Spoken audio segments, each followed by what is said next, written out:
going to hang around for a while with 25 delegates and Dr. Ben Carson. Oh, Dr. Ben, such a nice man. Such a sweet, kind, generous human being who never really had business to be in this presidential race in the first place. Such sad. He's still in it. How do you not recognize low single-digit numbers as being that nobody wants you to untangle? Hey, let's grab Bobby in Burbank. Number is 800-222-5222. Bobby, you're on Talk Radio 790 KABC. Thank you for taking my call. Now, you may not know this, but I'm actually the greatest caller in the history of radio. And the reason I'm telling you this is because after years and years of listening to right-wing radio of what conservatism and GOP is, I have some logical questions that I'd like just anyone who loves the Republican Party to answer. Please, when they were in power, when the Republicans had power, they did not do a lot of conservative things.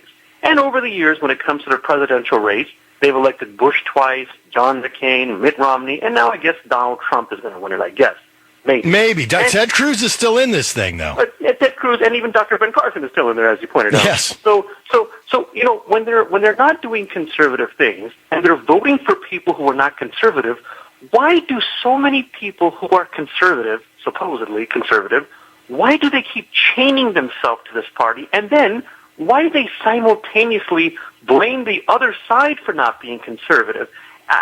Is there someone who could give me some freaking answers on this? Do you have any logic on this? Well, let me see if I can help break that down for a second. Because if I understand right, you're saying, well, like John McCain wasn't really all that conservative. Well, that gave rise to the Tea Party movement, which was supposedly to pull the Republican Party to the right. Which, if you look at Ted Cruz, for example, he is a very conservative candidate. No, okay, but can I ask you? You do realize that there are plenty of people who don't consider, who can point out hypocrisy with Ted Cruz and you can put wait, stop right there, Bobby. Yeah. Name me one politician today where I can't point out a hypocrisy. Oh, easy. Oh, I'm so glad you asked me that. Okay, name me one. Whether you like him or not, can you at least acknowledge that over the years, as far as I know, the major names, the most consistent conservative of the major well-known names, wasn't it Dr. Ron Paul? Well, here's the problem that I have with Dr. Ron Paul, and I actually listen to my answer though, Bobby. Listen to this. Here's the problem with Dr. Ron Paul is in 2008 it came out, and I actually had made a $50 donation to his campaign. You can look it up in federal election records to Dr. Ron Paul in 2008 because I support auditing the Fed among other things.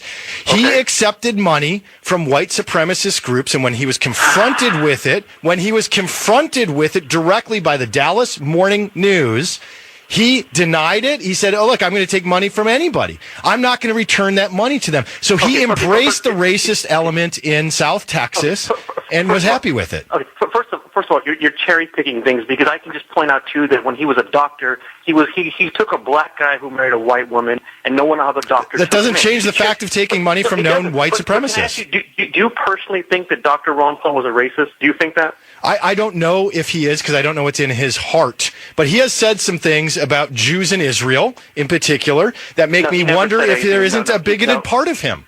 Okay, well, I don't want to change that, but can you ask me... But so that's my point.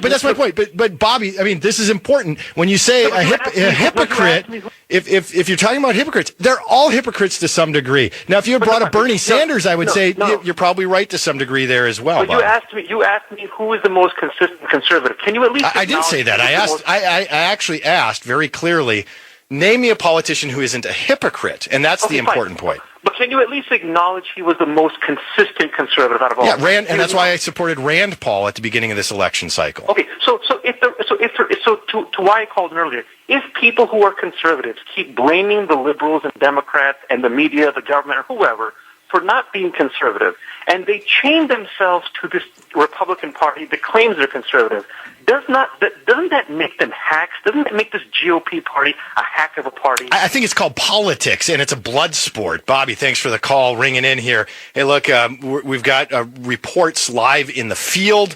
We have Bob Constantini.